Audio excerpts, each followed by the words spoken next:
In this video, we're going to describe how to derive the area of a parametric surface formula. So suppose that we have a parametrically defined surface that we'll refer to as S. S is defined in terms of a parametric surface in terms of the parameters u and v. And then we'll say that the ordered pairs u, v lie within some domain D. So a parametric surface could look like a lot of things. What I'm going to do here is just sort of make my interpretation of what a parametric surface could look like.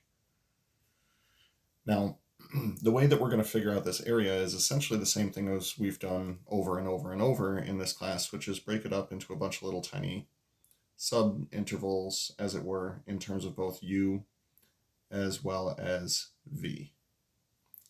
Now, what this does is it doesn't necessarily turn this into rectangles, but what it will do is turn it into corresponding parallelograms.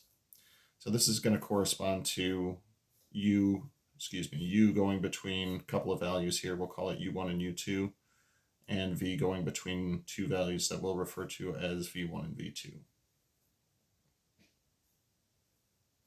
So each one of these guys right here would correspond to essentially us taking this and splitting it up into a bunch of rectangular areas. So what we could say is that the image of these rectangles is going to show up over here in terms of parallelograms.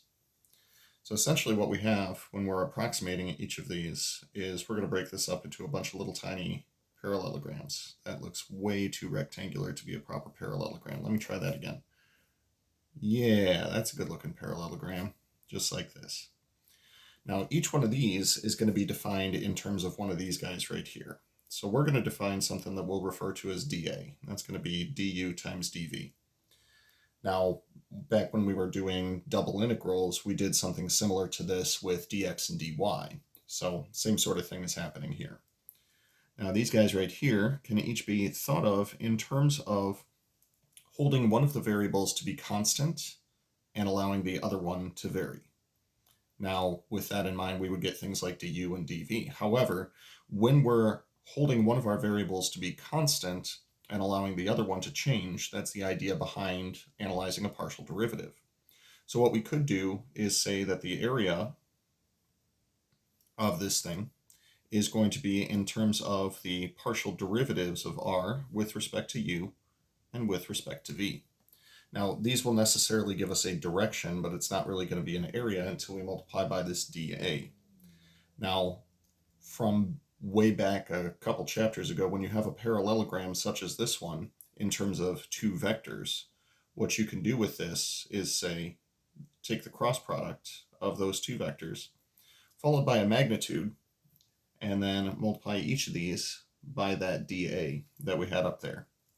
So the area of a parametric surface, area of S, is going to be defined as the double integral over the region D, or I guess the surface S, as it were. No, haven't done surface integrals yet. Hang on. So double integral over the region D of the magnitude of the cross product of these two vectors times dA. Sorry, I was getting a little out of line there. I was about to have us do a surface integral, and I realized that we haven't actually done that yet.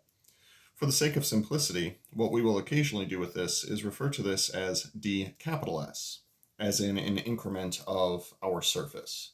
So this is what that would correspond to there. Examples of this in future videos.